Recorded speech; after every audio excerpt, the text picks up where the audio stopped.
Hello, everyone, and welcome to this NCBOLD session entitled iCoach Strategies to Maximize Your Influence and Impact. If you would like access to this presentation, you can scan the QR code that you see on the screen or type in the bit.ly in a new window. So that's bit.ly/lowercase I, capital coach, in NC Bold. It is case sensitive. Again, that's bit.ly iCoach NC Bold, or you can scan the QR code that you see on the right of your screen. And again, welcome to iCoach Strategies to Maximize Your Influence and Impact. My name is Gladys Johnson. I'm the Innovation and Strategic Development Facilitator for Cummings County Schools in Fayetteville, North Carolina.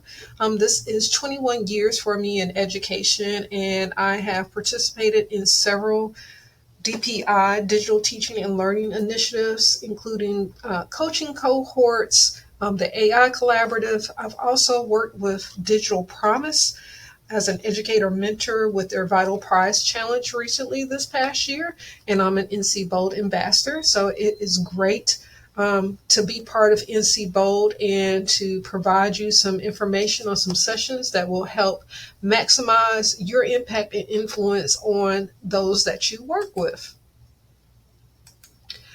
And so I did want to cover our ISTE standards for educators and coaches that this aligns with. So within this session, we are going to dive a little bit into the current research that supports improved student learning outcomes and findings from learning sciences that are really deeply embedded in neuroscience today. Sometimes we have to let go of some old things that aren't necessarily effective, or research has found that there's actually better ways and new strategies and techniques to help students learn. We're also going to be diving into a little bit of designer, like how do we create authentic learning activities that align with content area standards with our students, or like evaluation standards for our teachers, and how do we incorporate digital tools and resources to maximize that deep learning. And then learning designer, how do we collaborate with other educators to develop these active learning experiences that are going to foster student agency? And remember that those teachers that you work with as an administrator or coach, those are your students as well. So how do we deepen content mastery and allow for them to demonstrate their competency within the classroom and how it impacts our students? Some community goals and targets that we're going to have for this session that align with those ISTE standards are, we're going to be looking at education in its multiple facets that contribute to the success of our teachers. So oftentimes we look at things one-dimensional or flatline, when it's very more complex than that and very intricate. We're going to be looking at learner variability and what that means. So we're going to identify what that is within our classrooms and our schools, and how do we develop a tailored approach to support individual learning and personalize it.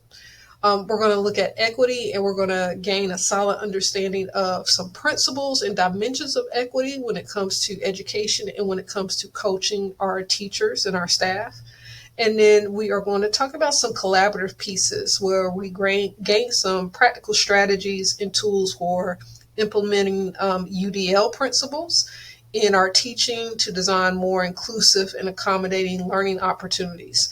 And we're going to share how we leverage technology to do that as well. So let's talk about it. What are the challenges of administrators, coaches, facilitators, and teachers leaders when it comes to trying to reach our teachers, those people that we coach? Because remember, this session is called iCoach. So how do we build that capacity? But most of what I'm asking you right now are, what are the challenges that you have as an administrator, as that instructional coach or digital learning facilitator, or that teacher lead? What are those obstacles that you have when it comes to reaching your teachers? And what I want you to do is focus on you and your role, because often what we'll do, we'll start talking about the teachers. oh, they're hesitant, they don't want to do this, or I have these roadblocks, they don't have time for that. I'm not talking about your audience and who you coach. I'm asking you about you. What are those things that kind of are obstacles in your way of driving how you reach teachers? So you can either hit pause, or we're just going to take a few seconds for you to kind of think about it, and then we're going to kind of talk about it. So what are your challenges when you're trying to reach your teachers? So let's take a moment to just pause and think about that.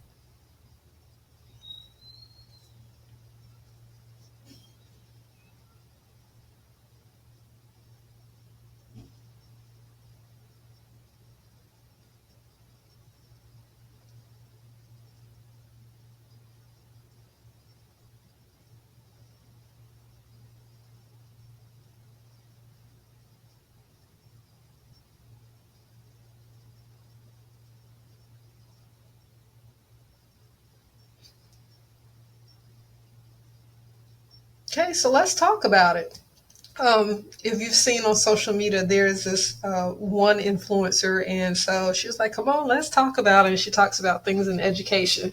So let's talk about those things that present challenges for you or obstacles for you in your role. One thing that often comes up is time, and so we're going to kind of look at a few and see if these are some that you've actually named. So time seems to be too short. Like, there's not enough hours in a day for us to be able to reach all of our teachers. I'm only one administrator, I only have one AP, or I'm a digital facilitator and I have 12 different schools. How do I reach and truly impact all of these teachers across the district? Or I'm one instructional coach and I've got a building full of teachers. How do I get to all of them? I'm spread so thin as it is. I have other things and stuff to do as well. And then, of course, I ask you not to kind of focus on it, but another major obstacle is that we do deal with resistant and hesitant teachers. It doesn't matter whether they're beginning and novice teachers or they're veterans. Resistance is a factor and a challenge all coaches will face.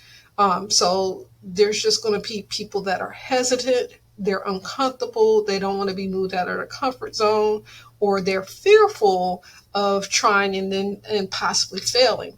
And so the hesitant teacher or resistant teacher is part of the obstacle, or more so our challenge of how do we have those crucial conversations, or I'm stuck in how do I proceed to move a person like this? And then another major challenge, of course, are our workloads and duties. We wear multiple hats. And how often do we really get a chance to coach when I'm the administrator over buses and I'm the athletic director, or I'm the backup test coordinator, or I have these other things to deal with and do? So these are some things that are some major challenges for us. So considering that I coach, what can I do to maximize my influence and impact, knowing that my time is short, knowing that I'm going to have some resistance, some hesitance, and some fearful teachers that I work with? How do I overcome that? overcome that? Excuse me. And then also with the reality of I have several things on my plate within the roles and duties that I have. And so we're going to look at what does it mean to really maximize your influence and impact. And I like to think of it as a 3E, or rather a E cubed model. So E to the third power. And I said exponentially because you'll see as we progress through this, things increase exponentially, your impact and influence with each level. So the first level is engagement. We've got to know how to engage our teachers and those people that we coach. Telling is not the same thing as influencing and impacting. In order for you to have influence and impact, you truly have to engage those that you coach. And so instructional engagement, whether it's through coaching or whether we're talking about adult learners or students, Engagement is a willingness to participate and the desire to be successful at the task at hand.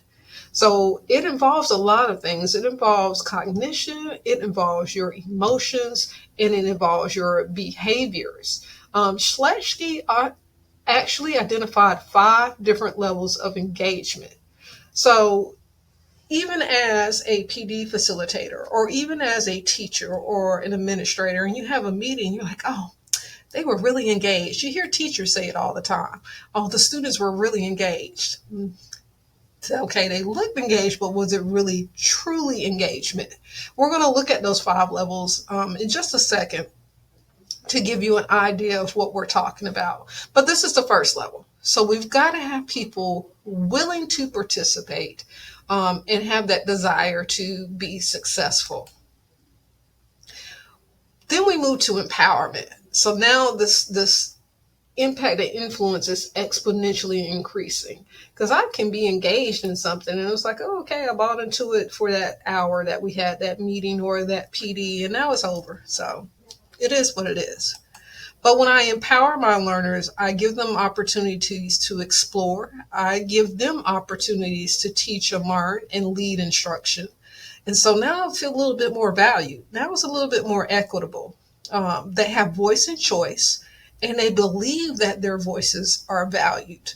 I can tell you from my experience as an instructional coach, being that liaison between teachers and administrators, sometimes both sides feel like their voice isn't being valued. Like the other part doesn't really understand where I'm coming from. Teachers don't think administrators understand where they're coming from and what they're going through. And then some administrators feel like teachers really don't understand the complications of the things that they're trying to help their teachers understand to help push them to be successful. But you want your learners to have voice and choice and know that their voices are valued. And it's actionable and active beyond the initial learning environment. So we're going beyond sitting in this meeting or sitting in this coaching cycle, but I'm intrigued and I'm empowered to say, hey, I want to look into this a little more. I think I want to lead a little session with my group of team teachers with this, or I have these ideas about how our school can help incorporate this more. Maybe I can go talk to my principal about it. And so this is closely related to John Hattie's influence of self-efficacy and teacher collective efficacy on the Hattie barometer. And you have access to the presentation that is actually linked in here for you to get a little bit deeper understanding of Hattie and those things that impact student achievement. But that's the belief that I matter and that I can make a difference. So as coaches and administrators, the ones doing the coaching, of course, we should already feel that I do have that influence. I can move this teacher to be impactful and help their students be successful. But are we empowering that into our teachers themselves, where they feel that themselves and know it and can really embrace that? And then the last part is excel. You want them to move from becoming proficient into masters of skills of pedagogy and instruction. So first I was engaged. Okay, I can buy into what you're telling me and you want me to try and do. Okay, I want to check it out. And oh man, you got me intrigued. Now I'm going to dig a little bit deeper beyond this PD that we have, and I'm really going to try and check some things out, incorporate some things into my teaching and learning. And now I want to become a master of these skills. And I want to transfer that across whatever I do when it comes to education. And so these are the 3 pieces that you're going to need in order to maximize your impact and your influence. So let's look at engage. So engagement was the first part we talked about. And we talked about Schlechty and his 5 levels of engagement. And so we're going to start at 5. And we're going to talk about what it looks like in the classroom. And then we're going to talk about what it might look like when you're working with teachers. So first is type 5, which is rebellion. Easy to see in a classroom. Rebellion is diverting attention. I have no commitment. Remember, true engagement deals with your cognition, your emotions, and your behaviors. I have no commitment to what we're doing in class today. You see this with students. I don't have no commitment about learning slope today. I have no interest in it. I don't know what you're talking about. It sounds like rocket science to me. So you know what I'm going to do? I don't want everyone to know that I don't understand. So I'm going to turn this classroom out today. So that's the rebellion piece. How you see it in staff members or teachers.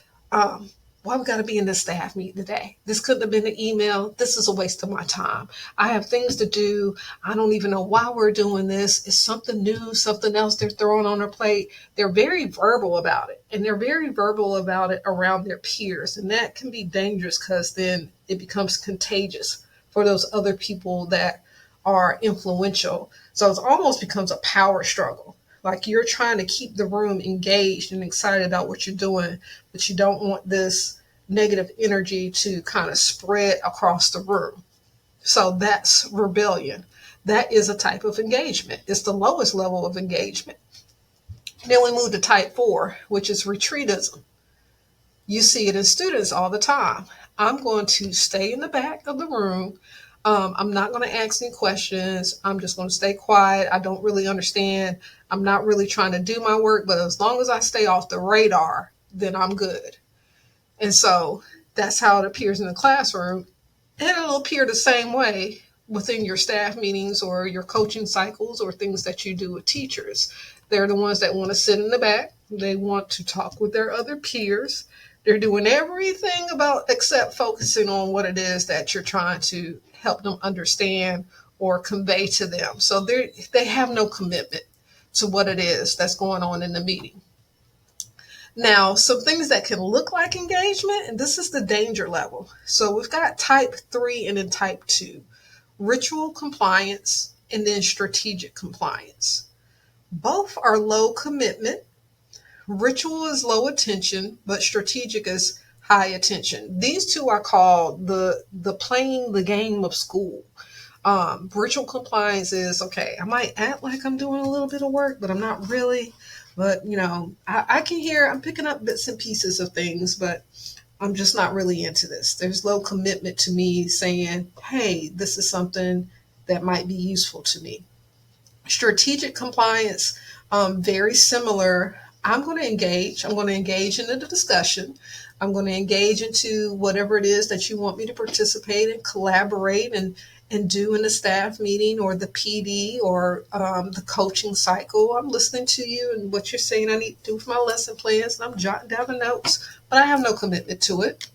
I'm just not, okay, I'm going to play this game, make you think I'm on board, so the quicker you'll leave me alone. And so that's strategic compliance. So same thing happens in the classroom with students, and the same thing will happen with adults.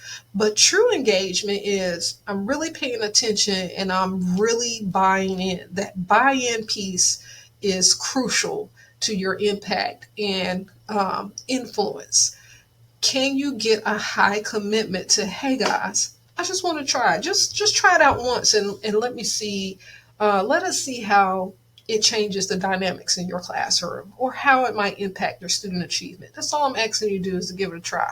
Okay, I can give it a try. That's not bad. I'm going to pay attention, show me how to do it. And so that's true engagement. That's the level we want to get at. And we want to be careful that when we look at and say people are engaged, it's not really the ritual compliance and the strategic compliance. It's engagement when you see those people committed to trying it out. And sometimes you might have to push that piece of them trying it. Hey, I'm going to show you a strategy. I'm going to come back into your classroom in maybe 3 or 4 days, or we're going to schedule a time where I can come back and you tell me when's a good time for you to see me, you implement this into your classroom. And then we could talk about the support you might need afterwards. Then the next piece is building your instructional leadership team. So we're going to talk about those strategies. So we know we want them truly engaged. I need to define engagement for you and what that looks like. But so now we're going to get into the strategies of how do you coach and maximize your impact and influence. So, strategy number one is build your instructional leadership team. So, the question I have for you is, do you have an instructional leadership team? It's either yes or no, or I'm not even sure. I don't even know what an instructional leadership team is. So generally, when we talk about an instructional leadership team, we're talking about your principal, your instructional coaches. Oftentimes, some people include their social worker or their school counselors in on their instructional leadership team. These are people that have that direct influence and impact that shape the teachers within your buildings and what they do to help impact student achievement and student growth. So you got to build that team first. And what's crucial about building that team is knowing that you're truly a team. If you're truly a team, you're collaborating on everything. If you're not truly a team, it's someone's just delegating things for you to do. That's not truly an instructional leadership team. And so education has always been collaborative, and it takes that village, that it takes a village effort. So to maximize your impact and influence, you got to assemble your ILT. A principal can't do it by themselves. The instructional coach can't do it by themselves. So the more cohesive you guys are, the more nurturing and focused the team is, the greater your impact is going to be. So I have linked, again, if you got the presentation through the bit.ly or the QR code, I have linked another presentation here, establishing your ILT team, which takes you through some steps of actually building that foundation and having that team built out before you start proceeding forward. Strategy 2, now that we have our team, we have this cohesive group that is going to help us mold and shape the teachers in our building. Strategy 2 is going to be your focus. So we often say we need to build our teacher capacity. But what do you mean by that? What does that mean? You have to define what you're looking for in your teachers before you start prescribing solutions or ideas. So you can't just say teacher capacity. I need to know what teacher capacity means. What does that look like for my building? Does that mean their capacity to communicate with their parents and their students within their classroom? Does capacity mean their capacity to integrate digital tools? We got to be specific. So being broad doesn't help you coach and build your capacity. So you have to come together with a focus. So take some time to think about, what is it that I want my teachers to be able to do or improve in? And let's take that back to the ILT team. Again, remember, you guys are a cohesive unit. You need to discuss with the team what that focus needs to be. And it may change throughout the school year. So at the beginning of the school year, it may be, I need my teachers truly working on building these relationships with their students and establishing their routines and procedures. Come October, November, it may be, okay, the focus really needs to be on how are they going to communicate with parents when it comes to parent-teacher conferences. I see that we have a lot of beginning teachers. There is a need for them to understand what to bring to the table, how to deal with different types of parents that might come into conferences, and just keep building that community of support between school and home. So the focus might change. Then the change might come to, well, we need to start incorporating small group. We established our routines and expectations and procedures. They've got that piece. Now we need to strategically think how we're going to personalize and differentiate learning. And I want that to be on a small group. Notice I went from broad, differentiation and personalized learning. What does that look like? Keep asking yourself, what does that look like? What do I need my teachers to be able to do? Then you can come to a focus.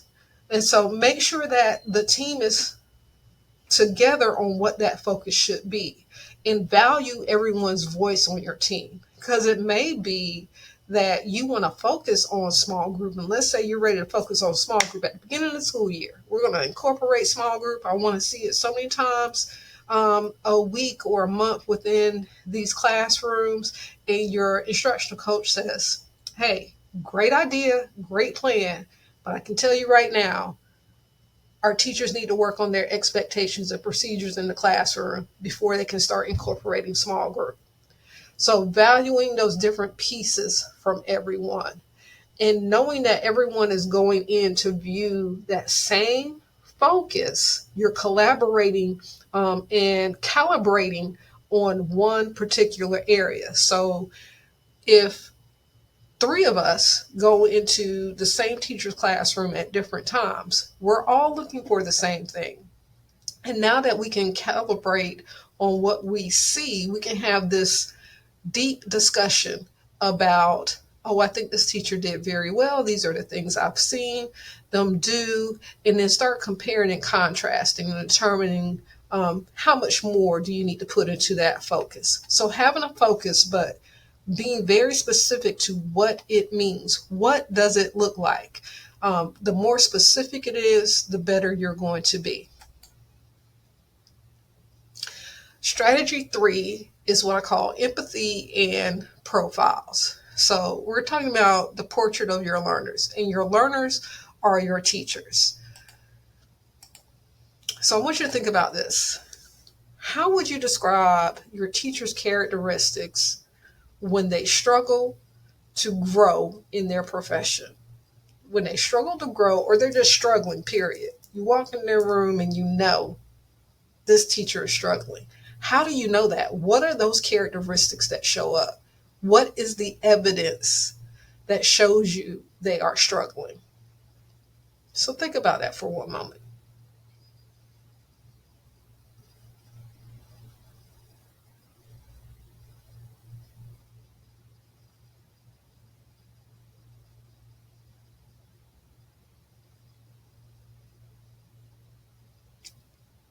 And when you think about this, you got to go beyond just test scores. Test scores are going to be an indicator of some of the pedagogy and instructional struggles they're having. But what are those other signs that your teachers are struggling? Are they unorganized? Are they consistently absent or taking leave? Are they lashing out at students or at their colleagues and peers? Do they retreat? Are they showing retreatism where they were very open and talkative, and now it's just they're to themselves? So do you recognize these signs? And when we say recognize these signs, I want you to think about this. Think of a time you struggled with learning, whether it's when you were in school, K through 12, whether you were in college, whether personally or in a professional setting. What are those characteristics that you display when you're struggling or you're struggling to grow? So think about, do you meet the same profile description as you described of your teachers or your learners struggling? Do you lash out? Do you get short-tempered? Do you retreat? Do you need time off? Are you unorganized? So think about a time when you struggled, no matter what the setting is. And this is that empathy piece.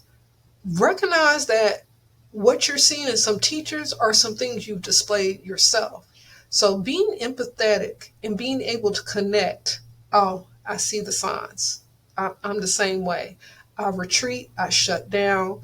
What does it take for a person to reach me, to pull me out of that struggle that I may be having, to help me get over that hump? What is it that I need? And think about, maybe this is something that teacher needs as well. So being able to be empathetic to teachers, to understand where they're coming from, to recognize the struggle because you've seen the struggle in yourself or those that you're close to is important. And so you're bringing that humanizing part to coaching into that when you're able to empathize with people. And then the myth of average is a TED talk by Todd Rose, where he talks about there's no such thing as average. There's no such thing as the average student. And guess what, y'all? There's no such thing as the average teacher either. Everyone has a jagged profile. And he goes in how that was kind of discovered by the Air Force when they were building cockpits for their pilots, that you cannot build a cockpit for the average pilot. There is no such thing as the average pilot with average height and average weight. But when you start to design to the edges, considering all things, designed to where it can accommodate anyone, then you maximize your pool of pilots. The same thing is going to apply when we talk about our teachers and our learners. So let's think about the North Carolina Portrait of a Graduate. And this is linked if you're not familiar with this. So there are certain skill sets that as a state, we feel are a necessity for our students to graduate with these skill sets in order to be successful in college and career readiness. So we want them to be adaptable. We want them to be able to collaborate, communicate, think critically, be empathetic, have a learner's mindset, and personal responsibility. Well, guess what? If we want our students graduating with these skill sets, then the people that are leading and modeling in our classrooms need to exemplify those same skill sets. And so we're going back to engaging our audience. So learner variability says, again, there's a skill set and people are going to be in different areas of what it takes to build that skill. And so we're going to look at a jagged profile. And so I'm going to go to Portrait of a Graduate. I've created this for you to get profiles of your teachers. And so when I was at a conference, I actually ran this with some participants. And so I asked them through the link, I want you to rate yourself. These are the skills of a Portrait of a Graduate for North Carolina. I want you to rate where you feel you are at on a scale from 1 to 10 in these skills. And you're going to create your own jagged learner variability profile. And so everyone went through and kind of rated themselves. And this is an overall view of it. So when I scroll down, I can see how each individual rated themselves. And I've got some people that are kind of pretty high on this end, some people that are kind of in the middle. So when I kind of look at adaptability, everybody's kind of pretty much above average. But you can see everybody's a little bit different where they are. Critical thinking skills, where they're at with their own personal responsibility, collaboration. And then this even gave me, if I clicked on hotspots, this kind of tells me these might be some areas you're good with the green, but check out the red. Got somebody that says 1 out of 6 said they are not empathetic. So I need to take that in consideration of what's happening in that classroom and how do I help that person build that skill set? Because if I have a teacher that's not empathetic to the students that come into their rooms, they're not going to value their backgrounds. They're not going to value circumstances that they might be coming in. That teacher might be lashing out at students when there are things happening in their lives that are beyond their control. And then that's going to play out into different things within their classroom. You're going to have more kids that retreat when it comes to engagement, that they're not committed, they're not engaged. So that's a key thing when I'm working with this teacher, is to try and tap into them to understand and being empathetic. Personal responsibility. About half of mine are kind of at 50%. So that's a hurdle that I've got to get my teachers over, to becoming more personal responsible for what happens in their classroom. It's not always point the finger and blame the game, or why didn't you get these things in? Well, I just didn't have time. But how can we help them become more personally responsible and embrace those things that they have under their belts and duties to do? Adaptability. This actually looks really good right now. The majority of my staff said, or my participants said, I'm adaptable. I can shift and I'm okay with that. And then you'll see the other hot spots. But I get an idea that everybody's not the same. And certain people are going to have pieces that I want to have to consider when I'm coaching with them. Um, are they good communicators? Do they collaborate? You have some people that don't want to collaborate with others. So, how do I get them over that hurdle when I'm coaching with them to help them learn how to collaborate with me and collaborate with others? And so then there's another profile, and you can actually engage in these when you click on the presentation. So understanding your audience and understanding your learners and skills is very helpful. Digital Promise did a lot of work on learner variability, and you can use this for students as well as adult learners. I actually take you through how do you create your own interactive jagged edge profiles for your staff. So the same thing that we just did and I just showed you, how you can do it for your staff to gain a better understanding. And you can put in those skill sets that you think are important in the focus of capacity that you're trying to build for them. Then we're going to talk about equity and why it matters. It plays a vital role in linking education to overall well-being. So implementing a fair academic system can help cultivate a society that's not only just, but also prosperous. So again, how do you define equity? We got to be specific about things. We can't just say, oh, it's fair. Everybody gets what they need. Well, what do we mean by get what they need? What is it that they need? So I want us to think about equity from Rochelle Gutierrez's point of view when we talk about 4 dimensions of equity. So we have the dominant axis, which is what we talk about all the time. We talk about access to resources, access to digital tools, funding, those types of things. In the classroom, access to manipulatives, to labs, to things that kids can do that are hands-on, all those types of things. And then we tie it to achievement. How successful are they? How can we predict the kids are going to do on the end of the year test? Those types of things. We always talk about access and we always talk about achievement. But part of equity too is the critical axis, which is identity and power. So again, this is going to the empowering our audience, those people that we coach. So do I respect who they are, their background? Some people have a lot of international teachers. Some people have a lot of teachers that this is their second career, that they didn't come through a traditional education program. Do I value who they are and do I empower them? Do they feel like they can come to me as the coach and talk to me about some things that are happening in their classrooms or things that are going on and how to improve? Do they feel like they can collaborate with me? Can they come to me with an idea and we kind of map that out together and kind of bring it to reality in their classroom?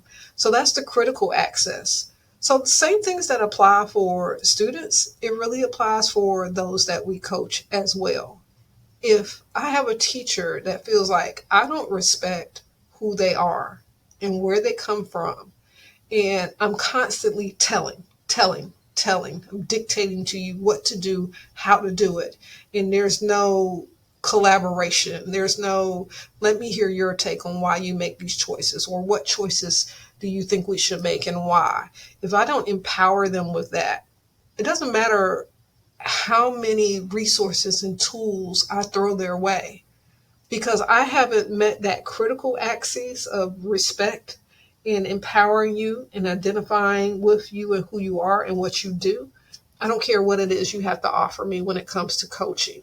I don't care what new strategy it is, because I don't feel like you value me at all. You're just running down a list of things you want me to do. So I'm less likely to be engaged and have that buy-in and commitment to you. So we've got to understand those dimensions. We've got to meet the identity and respect, and we have to empower those that we coach, not just tell them, this is how it's going to be, this is what you need to do, this is how you do it. What is the voice that they have in that? in understanding and mapping out a plan together on how to implement. Some things that you can also do to empower your teachers is empower them with the tools you use.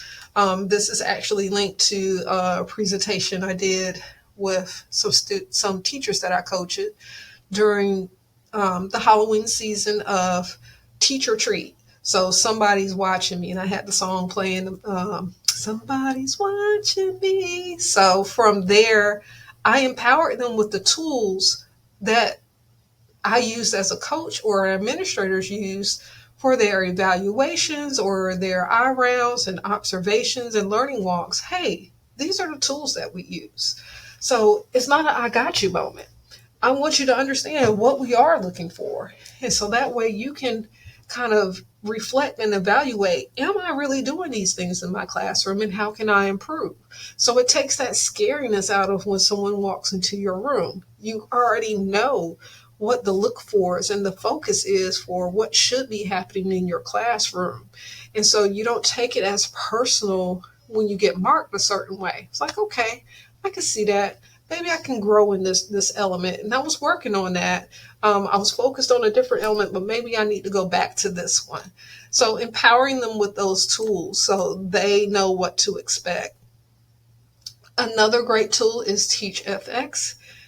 This is not a free tool, but it is run through a company for districts to purchase or schools to purchase. And it is very intuitive of what happens in your classroom by just recording the audio. And it'll give you how much talk time, like you see ratios here. How much did the teacher talk? How much did the students talk? How much think or silence time was there? How much time was there of group talk and collaboration? And then not only that, it's listening. So it can tell you, like red, these are the things that the students were saying. And blue is, these are the things that, the red is what the teacher was saying and the blue is what the students were saying. So kind of looking at it, do they match?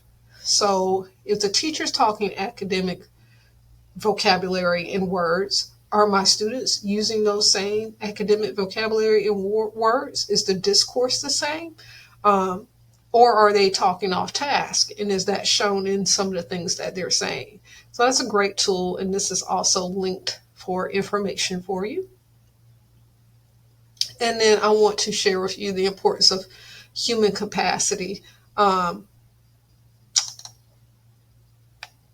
You are irreplaceable. There's nothing that can replace you. Not AI. Nothing can replace that human capacity piece.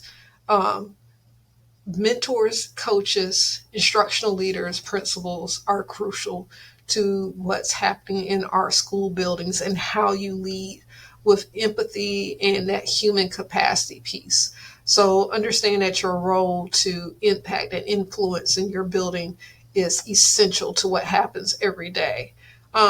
These are some examples that you can help build that human capacity piece. At our school, we did out of the thinking of our instructional leadership team, it's what can we do for our staff to make them feel valued? And so we came up with the listening lounge. And so we just had an opportunity where we would relieve teachers for 10 to 15 minutes, come to the listening lounge, and they had refreshments and they had little coffee cups where they can write their ideas or express their thoughts or even their concerns. During their planning period, they could come as a group. And we were there just to listen, to know that you're being heard, to know that you're being valued, whether it's something good, something bad, something ugly. We want to hear it. And what we did from there, we took those pieces that were said out loud or written on a little coffee cup, and we took those in our ILT team meeting and we addressed them. And we let the staff know we addressed it by putting it in their weekly newsletter. Like, this was a concern that came out of the listening lounge. This is what we plan to do to approach it and handle your concern and your feedback or your idea. So we're not only listening, we let you know that we're listening, that we're coming up with a plan of what you're talking about and how to improve what you do on a day-to-day basis. And they really valued it, and they really enjoyed it. Other things you can do, this is linked to some other examples, podcasting for your teachers, and how do you reach your teachers in innovative ways is linked to a Padlet, to where you can share your thoughts and ideas, or look at thoughts and ideas from other participants from the session. So again, this was iCoach, maximizing your impact and influence. My name is Gladys Johnson, and I thank you for joining me today.